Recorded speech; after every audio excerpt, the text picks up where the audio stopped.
de número 4, verso de número 18. Nós temos nessa reta final de ano falado sobre liderança extraordinária. E um princípio básico que nós ouvimos logo lá no começo é que liderança não é algo para alguns. No sentido mais profundo do que significa liderar, Jesus chamou todo o seu povo para liderar. Não necessariamente em uma posição dentro da igreja de liderança, mas em uma posição de influência na família, na igreja, na sociedade de modo geral. Nós fomos chamados para sermos sal da terra e luz do mundo. E isso é liderar. Aliás, Jesus diz sobre nós colocarmos a luz num lugar alto para que toda a casa seja iluminada. Jesus estava falando ali sobre aumentar a influência e o impacto da sua liderança. Portanto, fomos chamados para influenciar, para salgar a terra, para iluminar o mundo. E a partir de Êxodo, nós vemos a trajetória de Moisés enquanto líder e aprendemos diversas lições valiosas a respeito de liderança, que tranquilamente são aplicadas não apenas naquilo que nós vivemos como igreja, mas para além das fronteiras da igreja, no mundo corporativo, na família, em todas as outras áreas que nós estamos envolvidos. E hoje em especial, nós vamos falar sobre um momento da vida de Moisés muito pontual, aonde depois de Êxodo capítulo 3, você vai lembrar-se, que Deus aparece a Moisés, você lembra disso? Numa sarça pegando fogo que não se consumia, e dizendo a Moisés: Moisés, eu estou lhe chamando para um propósito extraordinário, você vai libertar o meu povo, o povo hebreu, do Egito e levá-los para Canaã. Nem todos nós fomos chamados para liderar o povo de Deus dessa forma. Entretanto, como eu disse anteriormente, eu creio que assim como Moisés, Deus tem um plano específico para cada um de nós. Olha aí para quem está do seu lado e diga: você não é um acidente. Deus te planejava desde a eternidade passada. Aleluia. A palavra de Deus diz que Deus nos teceu no ventre da nossa mãe e nos formou quando a gente ainda nem era matéria. Deus tem uma vontade boa, perfeita e agradável para cada um de nós. Agora é óbvio, isso não deve levar-nos a viver uma vida paranoica. Do tipo, será que eu estou vivendo a vontade de Deus? Será que é essa a vontade de Deus? Será que eu caso ou não caso? Será que eu compro ou não compro? Calma, fique tranquilo, que se Deus tem uma vontade para você, e eu creio, Ele se incumbe de revelar a você na medida em que você caminha. O teu papel, o meu papel é caminharmos em obediência ao Senhor, e ao longo do percurso Ele vai clareando os nossos passos. Quantos estão entendendo o que eu estou dizendo? E assim foi com Moisés. Entretanto, como na vida de Moisés, muitos de nós vivemos um momento de transição. E o capítulo 4, verso 18 é um momento de transição na vida de Moisés. Quando ele para de dar desculpas, você estava aqui na semana passada, e diz: ok, entendi, tenho que ir. E agora então Deus transiciona Moisés para uma nova estação, para uma nova temporada, para uma nova função, para um novo ministério na vida dele. Por esse motivo, eu intitulei essa mensagem de fugitivo a líder. Moisés, de fugitivo de Deus a líder. E como Moisés viveu essa transição, e alguns princípios que Moisés observou, e que certamente servem para nós de direcionamento, esclarecimento e, por que não, exortação. Quantos aqui querem viver a vontade boa, perfeita, agradável de Deus? Aleluia. Esses são alguns princípios que nós precisamos aprender a partir daquilo que Moisés mesmo vive. E para tal, eu quero convidar você a ler junto comigo Êxodo capítulo de número 4, verso de número 18, aonde a palavra de Deus diz: Moisés voltou à casa de Jetro, seu sogro. É isso mesmo. Moisés era funcionário do sogro. Que faz, hein, Moisésão? E lhe disse: por favor, permita-me voltar ao Egito. Repita comigo: por favor, permita-me voltar ao Egito. Guarde essas palavras educadas, respeitosas e honrosas no seu coração. Amém? Por favor, permita-me voltar ao Egito, para procurar meus parentes. Nem sei se ainda vivem. Jetro, sogro, respondeu: vá em paz. Antes de Moisés partir de Midian, o Senhor lhe disse: volte ao Egito, pois todos que queriam matá-lo já morreram.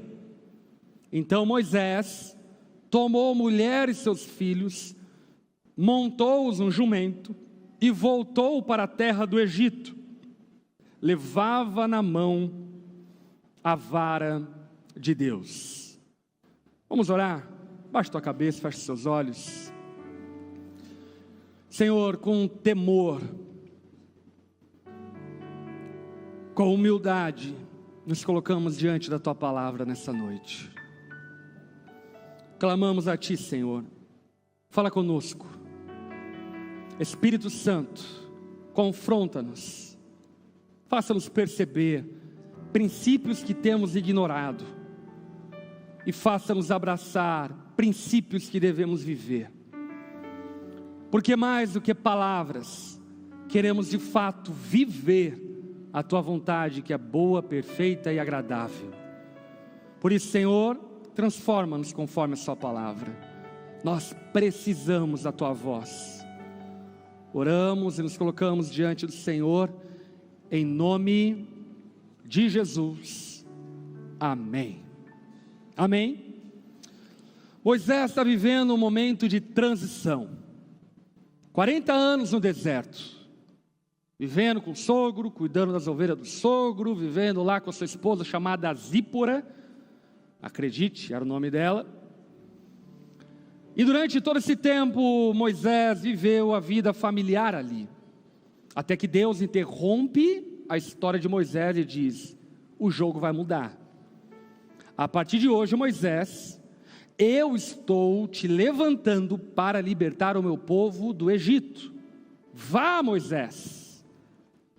E Moisés ouve isso de forma audível. E por vezes nós também ouvimos Deus nos direcionando para mudanças de estações, para mudança profissional, para mudança ministerial, para mudança das mais diversas da vida, onde Deus, de uma forma inesperada, de uma hora para outra, Ele muda o curso da nossa vida, como quem muda o grau de inclinação e diz: agora o caminho é outro, vá por esse caminho. E é o que Deus diz e faz a Moisés. Quantos já viveram isso? Eu já vivi diversas vezes.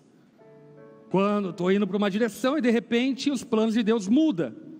E você entende os planos de Deus e simplesmente submete-se aos planos de Deus e agora então se direciona para outra estação.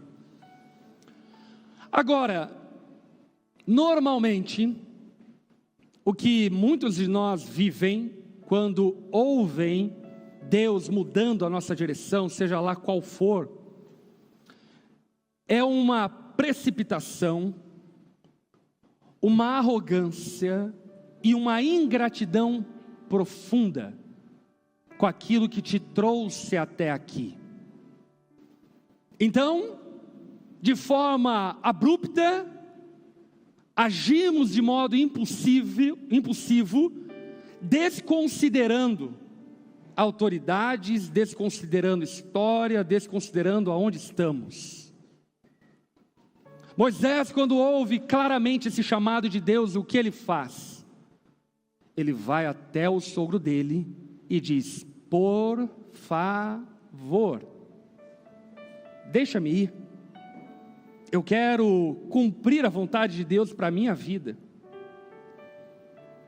E aquilo que eu observo muitos viverem, é que quando, ouvindo o chamado de Deus, ao invés de agirem de modo honroso, chutam o pau na barraca, faz uma rebelião, faz uma carta aberta no Instagram, destratando a história passada e dizendo: agora Deus tem algo novo para mim. E tudo bem Deus ter algo novo para você, mas nós precisamos aprender o princípio da honra. Como assim? Escute algo. Não se constrói nada digno sem honra. Nada digno é construído em cima de rebelião. Nada digno é construído em cima de violência, de ódio, de precipitação. E a nossa geração está uma bagunça em relação a isso. Vamos concordar? Está uma bagunça. Ainda que possa parecer alguns costumes antigos, eu lembro, quando me apaixonei pela minha esposa, e tendo me apaixonado por ela, eu decidi então namorar com ela. E quando eu decidi namorar com ela, o que eu fui fazer? Pedi para o meu sogro a bênção para namorar com ela. Lembro até hoje, na época eu tinha dread, isso há 20 anos atrás, e então eu raspei o meu dread, botei uma camisa de botão, fui estilo, crente, na casa do meu sogro, enquanto ele assistia o jogo do Flamengo, e então pedi a bênção do meu sogro para namorar com a minha namorada. Aquilo ali é um princípio de honra. Meu irmão, meu sogro bancou, criou, chorou, educou, disciplinou essa loura, até eu passar lá e roubar ela. Quem sou eu para destratar a história do meu sogro, que abençoou tanto a vida dela? De igual forma, quando eu fui casar, também, cheguei na casa do meu sogro, e pedi então a bênção do meu sogro para casar com a minha esposa. Esses costumes, meu irmão, minha irmã, não são costumes antigos. Esses costumes são costumes de honra, de respeito, de reverência ao legado, à história que foi construída. E por que eu digo isso? Por exemplo, volta e meia ouço falar de alguns profissionais, entre nós crentes, para nossa vergonha, diga-se de passagem, que de alguma forma mudam o rumo profissional, e está tudo bem. Mas essa mudança de rumo profissional, ao invés de honrar aquilo que os trouxe até aqui, utilizando-se de uma lei nefasta que nós temos, bota no pau os seus patrões, empresários, seu chefe, isso, aquilo, outro, para tentar obter lucro com essa saída. Deixa eu falar uma coisa, meu irmão, esse dinheiro é maldito. Você pode até ganhar causa, mas Deus te reprovou. Porque devemos observar o princípio da honra. Precisamos aprender a sair pelas portas e deixar elas abertas. Porque talvez a empresa que você saiu não serve mais para você, e está tudo bem. Você não é obrigado a ficar lá. Mas sabe de uma coisa? Saia com as portas abertas. Porque talvez algum dia você vai precisar bater naquela porta. E dependendo da forma como você saiu, aquela porta nunca mais será aberta para você. E isso eu falo sobre família, falo sobre vida profissional e falo sobre igreja. Por exemplo, aquilo que tem sido moda nos nossos dias, crentes se mudarem de igreja, e está tudo bem. Nós somos ovelhas de Cristo, amém? Igreja nenhuma é dona de ninguém, pastor nenhum é dono de ninguém. Você tem liberdade para ir e vir, tomar as decisões familiares que você deve tomar, diante do temor do Senhor e guiado pelo Espírito Santo. Entretanto, é muito diferente você tomar uma decisão e desonrar a sua história. Por que eu digo isso? Por exemplo, é bem comum pessoas que chegam até nós como igreja E aí a primeira conversa que temos junto é aqui, ó, lascando o pau. Ah, porque minha igreja antiga era isso, o pastor era aquilo e tal, enfim. E obviamente que eu tenho um coração pastoral, eu entendo que as igrejas têm problemas, inclusive a nossa. Então ouço com compaixão. Entretanto, aquilo que passa pela minha mente é misericórdia. Está tudo bem. Deus tem colocado no teu coração o desejo de mudar de igreja, de sair da onda e ir para outra igreja, ou de ser parte da onda. Faça isso, mas honre a sua história. Porque talvez essa igreja foi o lugar que você conheceu a tua esposa. Foi o lugar onde as pessoas oraram por você quando você estava enfermo. Tem tanto crente cara de pau, mas cara de pau, sem vergonha. Aqui é só um momento de desabafo. Sério, se eu contasse para vocês algumas histórias, você ficaria pasmo. Gente que a gente bancou financeiramente e tem coragem de sair do contexto da nossa igreja, por exemplo, falando que nós somos mercenários, isso, aquilo, outro. E não é bancamos com uma cesta básica, é bancamos com vários mil reais, como forma de ajuda, socorro e misericórdia. O que Moisés nos instrui e nos ensina a partir da história dele, é que nós precisamos permanecer com pontes abertas. Pontes abertas, amigos.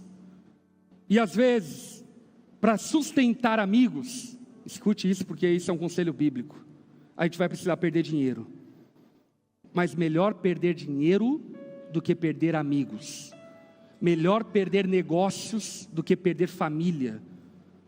Se for para perder família, abra mão do que você tiver que abrir mão, mas aprenda o princípio da honra. Nesse momento novo da história de Moisés, ele estava aprendendo a honrar ao Senhor, e no que dependesse dele, ele estava disposto a viver em paz, e por esse motivo, faz uma transição pacífica, assim como eu creio que todos nós precisamos aprender a viver e fazer, o princípio da honra. Amém? Filhos, honrem os seus pais. Empregados, honrem os seus chefes. Chefes, honrem os seus empregados. Crentes, honrem os seus líderes. Membros, honrem a sua igreja. Que nós não sejamos causadores dessa vergonha pública que por vezes nós geramos e causamos, porque não observamos o princípio da honra. Não apenas isso, mas dentro do princípio da honra, quando Deus chama Moisés para viver algo novo, o que Moisés faz?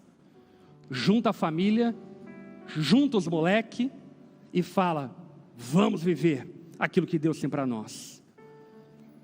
O que eu quero que você observe é que Deus, uma vez que nós estamos casados, não chama marido e mulher particularmente destituído um do outro. Ainda que os chamados e ofícios ministeriais possam ser diferentes um do outro, esse ministério precisa ser feito em família, não separado um do outro. Por que eu estou dizendo isso? Porque o que eu já cansei de ver, de homens abandonando família porque receberam uma proposta de negócio não sei lá onde, de mulheres abandonando filhos porque abraçaram uma promoção que teria que mudar para não sei lá onde. Precisamos aprender que viver o ministério de forma honrada é viver em família. Eu sou de família pastoral desde que eu nasci, e meu pai anteriormente era uma denominação que tinha por hábito transferir os pastores de tempo em tempo. E isso, para uma criança, era a pior coisa que poderia existir. Você imagina, você está lá e de repente faz amigos, e 4 anos depois, você tem que deixar seus amigos e fazer novos amigos. E aí você começa a se acostumar com a tia da escola bíblica dominical, e agora é outra tia. Você gosta de uma escola e de repente tem que mudar para outra escola. A minha mãe, ela é formada em pedagogia, letras e hebraico. Ela sempre teve o salário mais alto do que o salário do meu pai enquanto pastor. Mas o chamado da nossa família era pastoral. Portanto, a minha mãe sempre abriu mão da profissão dela para acompanhar o meu pai, bem como nós enquanto filhos, para acompanhar o meu pai, para viver o ministério da nossa família. O que eu estou dizendo é que volta e meia as pessoas perguntam: pastor, ministério ou família? Empresa ou família? O diabo tem levado-nos a pensar que nós precisamos fazer uma escolha entre um e outro. E a grande verdade é que não. Nós precisamos aprender a fazer igreja em família. Precisamos aprender a fazer empresa em família. Precisamos aprender a realizar sonhos em família. Juntos. Estamos construindo juntos. Esse é o projeto da nossa casa. Esse é o projeto da nossa família. Em seguida, Moisés apresenta para nós um outro princípio que guia a transição para um novo momento ministerial, para um novo momento de liderança na vida de Moisés. A partir do verso 21, o texto bíblico diz: o Senhor disse a Moisés: quando chegar ao Egito, apresente-se a Faraó e faça todos os milagres para o qual eu o capacitei. Contudo, endurecerei o coração dele, para que se recuse a deixar o povo sair. Só uma pausa aqui, meus irmãos. Esse Deus parece bem maluco, né? Eu não sei se você está entendendo o que o texto está dizendo. O que o texto está dizendo é: quando você se apresentar a Faraó, faz todos os sinais que eu lhe dei para convencer Faraó para deixar o povo sair. Porém, eu vou endurecer o coração do Faraó e ele não vai deixar vocês saírem. É como se Deus estivesse dizendo: chute no gol, mas eu vou capacitar o goleiro para agarrar a bola. Então é para chutar ou não é para chutar? O que tu queres de mim, Deus? Deus trama para Moisés algo mais glorioso do que aquilo que ele esperava como expectativa. Porque a grande verdade é que todos nós, quando estamos vivendo a vontade de Deus, sonhamos e desejamos um caminho suave, tranquilo, onde tudo é favorável. Quem aqui tem essa expectativa? Deixa eu lhe falar, não vai ser assim, nunca. Nunca vai ser assim. Nunca o caminho da vontade do Senhor vai ser favorável, todo mundo aplaudindo, te dando Gatorade, torcendo por você e dizendo: uhul, fantástico Moisés, você é o cara. Não. O que Deus está dizendo para Moisés é: eu vou te capacitar para convencer Faraó, mas mesmo você capacitado, eu vou endurecer Faraó para que ele não se convença. Que loucura. É tipo o Botafogo do ano passado, capacitado para ganhar o brasileiro, mas chegou no final e blá. Mas esse ano ganhou, aliás, né? Dobradinha do Botafogo. Tem algum botafoguense aqui entre nós? Não? Não tem? É impressionante, cara. Eu acho que os torcedores do Botafogo, eles vivem debaixo da terra, se escondendo, algo do tipo, e de repente brotam no Engenhão no final da Libertadores. Só pode. Brincadeira à parte, mas parabéns para o Botafogo. Libertadores brasileiro é para qualquer um, não. Só para o Corinthians. Mas não tem Mundial ainda. Mas o que eu quero que você perceba é que Deus decide provar Moisés. Ok?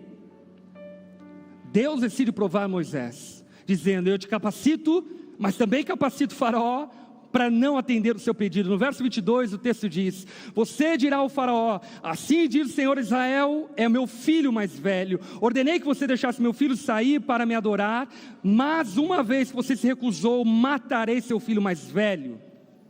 No caminho para o Egito, no lugar onde Moisés e sua família haviam parado, a fim de passar a noite, o Senhor o confrontou, estava prestes a matá-lo, mas Zíbora pegou uma faca de pedra, circuncidou seu filho, com o prepúcio tocou os pés de Moisés e lhe disse: agora você é para mim um marido de sangue.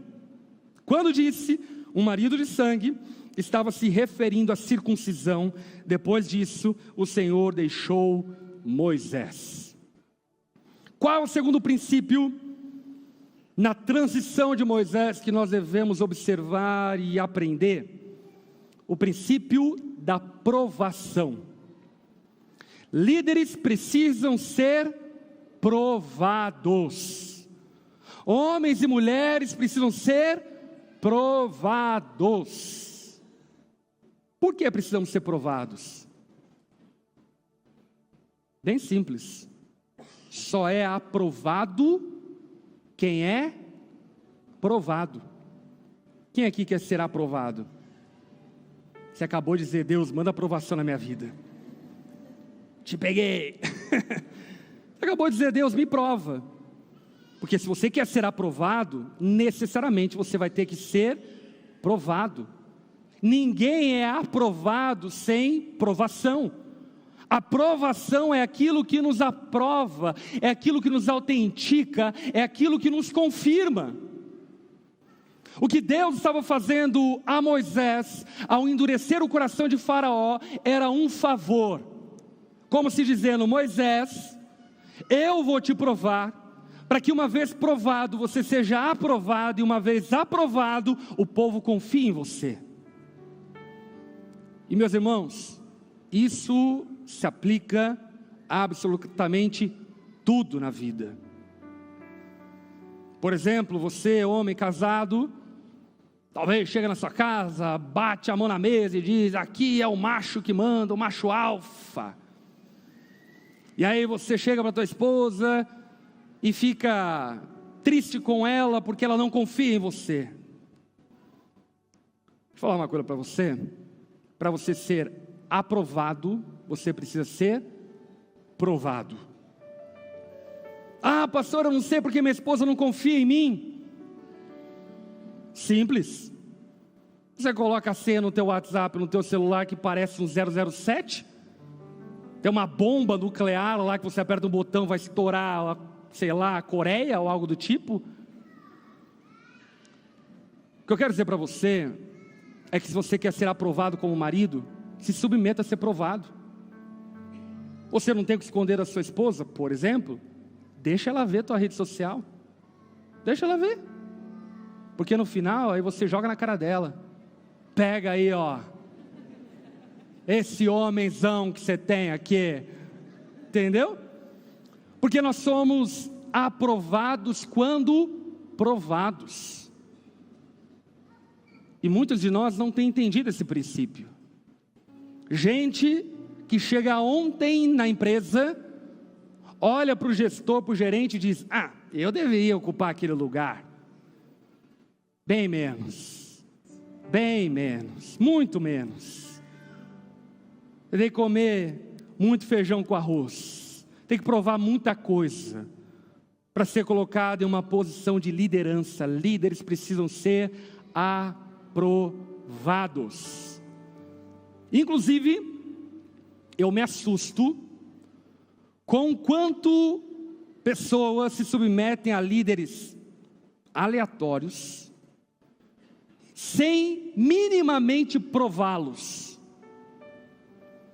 Vou falar uma coisa para você. Eu pastoreio essa igreja há 18 anos. Há 18 anos eu sou exaustivamente provado. E graças a Deus, tenho sido aprovado. Sabe por que nós temos o Familiarizando de forma exaustiva falando sobre a nossa igreja? Para que você prove. Prove. É aqui realmente você quer estar?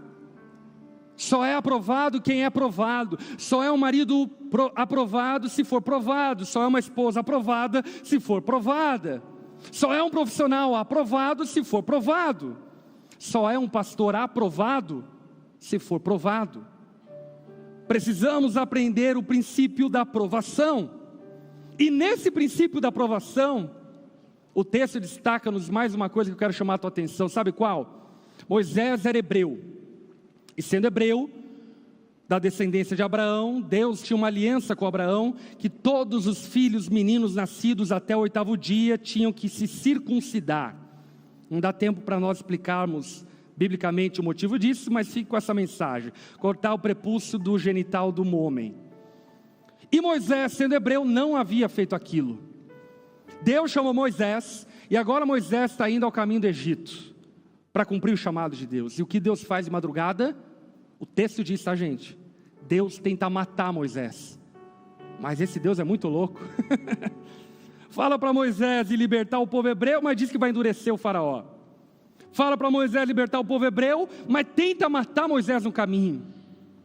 E por que Deus tenta matar Moisés no caminho? Sabe por quê? Porque Moisés era reprovável. Ele, como hebreu, deveria, por obediência a Deus, circuncidar o seu filho.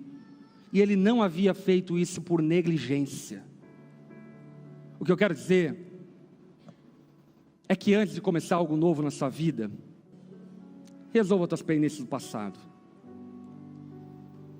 Antes de começar uma nova história, paga as tuas dívidas lá de trás. Não adianta você dar uma de Alice no País das Maravilhas, entrando no clima do espetáculo, e pensar que o teu passado vai ser ignorado no momento que você virar a página. Não vai. Deus perdoa o teu passado, amém? Deus é misericordioso e gracioso para cobrir multidão de pecados que houveram no passado, porém, resolva os problemas do passado. Vai começar um negócio novo? Não finja que aquela empresa lá, que faliu e que tem um monte de coisa ainda para ser resolvida, não existe. Vai começar um casamento novo? Não junta, porque ainda não teve tempo ou não teve esforço para resolver o problema do divórcio que você deveria ter resolvido. Vai mudar de igreja? Resolva o problema lá na igreja que você está saindo. Resolva os conflitos que você teve lá. E então mude de igreja. O que eu quero que você compreenda é que nós não temos como começar a viver algo novo sem que resolvamos as pendências do passado. E isso faz parte do ser aprovado. Deus quer que o seu povo seja aprovado, irrepreensível, que não tenha pendência, não tenha que puxar do teu passado, porque isso foi resolvido. Isso foi tratado, isso foi perdoado, isso foi exposto, isso foi resolvido. Amém? Terceiro e último princípio que eu quero chamar a tua atenção. Êxodo 4, 27. O Senhor tinha dito a Arão: vá ao deserto ao encontro de Moisés. Arão foi, encontrou Moisés no monte de Deus e saudou-o com um beijo. Moisés contou a Arão tudo o que o Senhor havia ordenado que ele dissesse, e falou também sobre os sinais que deveria realizar. Então Moisés e Arão voltaram ao Egito e convocaram uma reunião com todos os líderes de Israel. Terceiro princípio de alguém que está começando uma estação nova de liderança: o princípio da equipe. Líderes precisam de equipe. Não se faz nada, absolutamente nada digno, nada louvável, nada relevante sozinho. Precisamos de equipe. A começar pela tua casa, aleluia. E deixa eu te contar uma coisa: a tua esposa não é a tua inimiga. Deixa eu te contar outra coisa: ela não é tua colega de apartamento. A tua esposa é teu time. É com ela que vocês vão prosperar. É com ela que vocês vão passar os momentos mais difíceis da vida. É com ela que vocês vão superar pecados pessoais, que vocês vão superar dificuldades familiares, é junto, como equipe. Não se constrói nada relevante sozinho. E esse princípio, ele está em Gênesis até Apocalipse.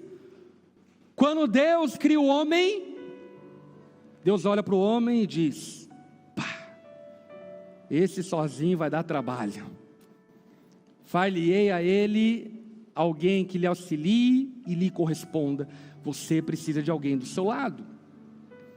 Quando Jesus envia os 70 discípulos para pregar o Evangelho, Ele os envia 2 a 2. Quando o Filho de Deus, Jesus, desce à terra, Ele chama 12 apóstolos.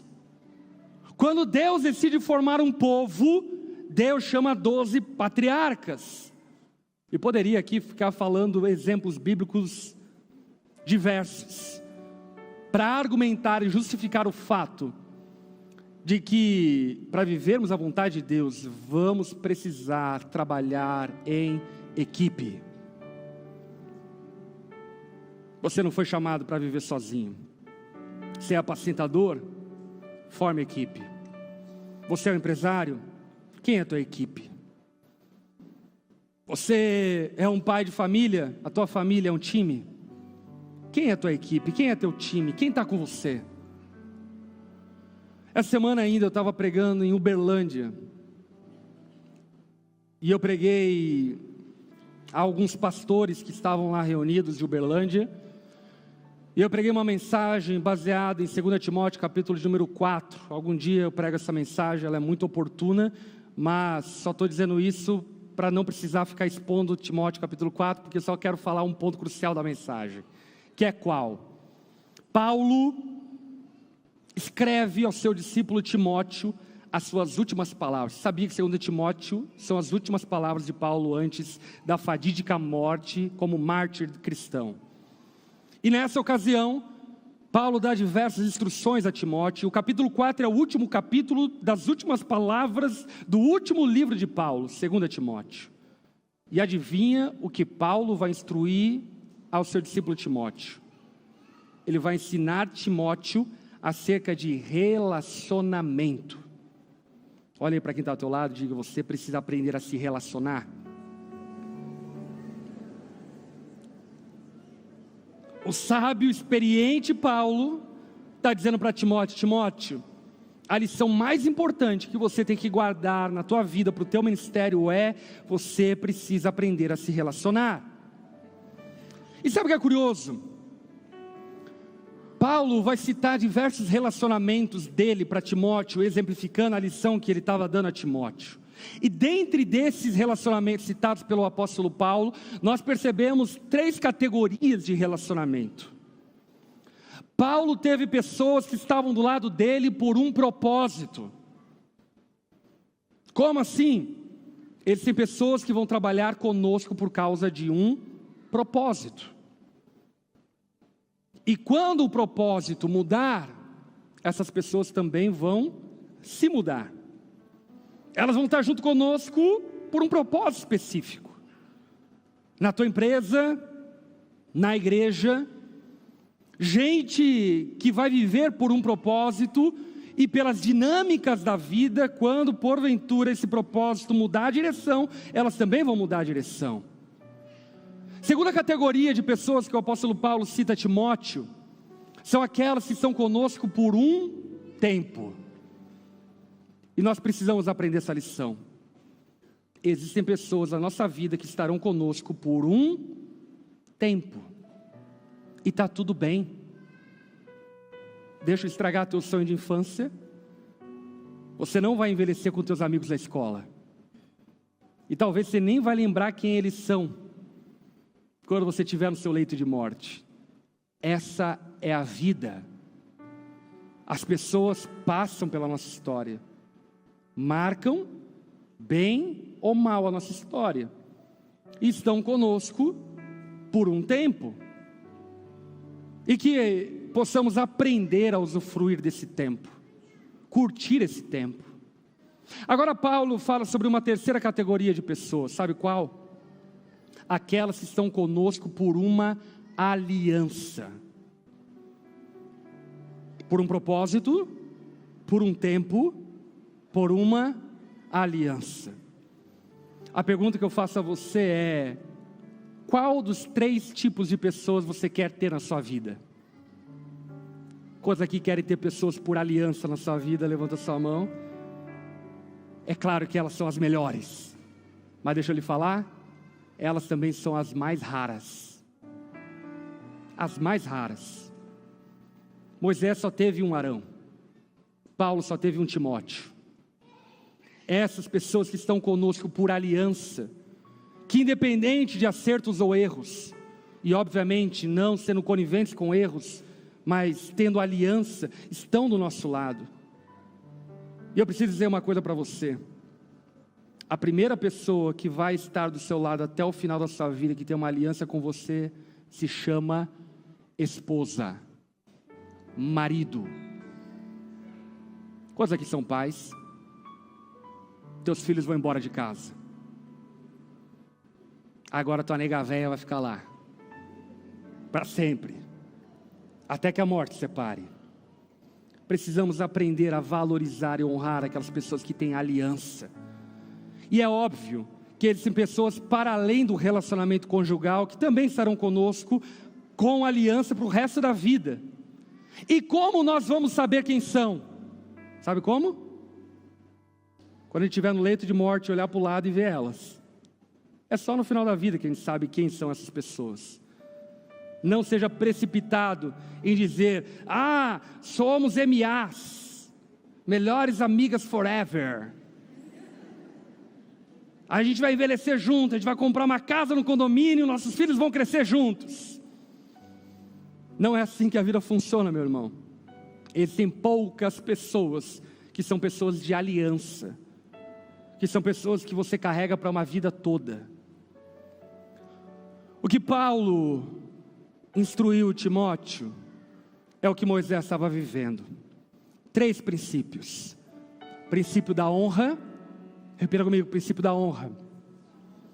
Meu irmão, viva uma vida honrada. Se tiver que engolir sapo para não perder a honra, engula sapo.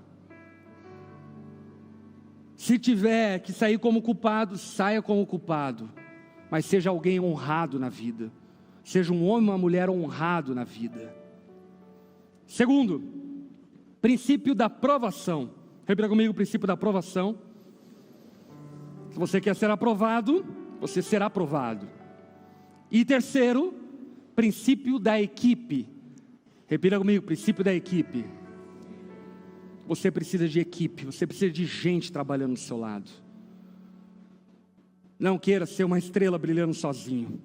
Não se faz nada relevante sozinho. Não se faz nada que tenha impacto real no mundo e na eternidade sozinho. Por fim, o texto bíblico conclui no verso 30 dizendo: Arão lhes comunicou tudo o que o Senhor tinha dito a Moisés, que realizou os sinais diante deles. O povo de Israel se convenceu de que o Senhor tinha enviado Moisés e Arão.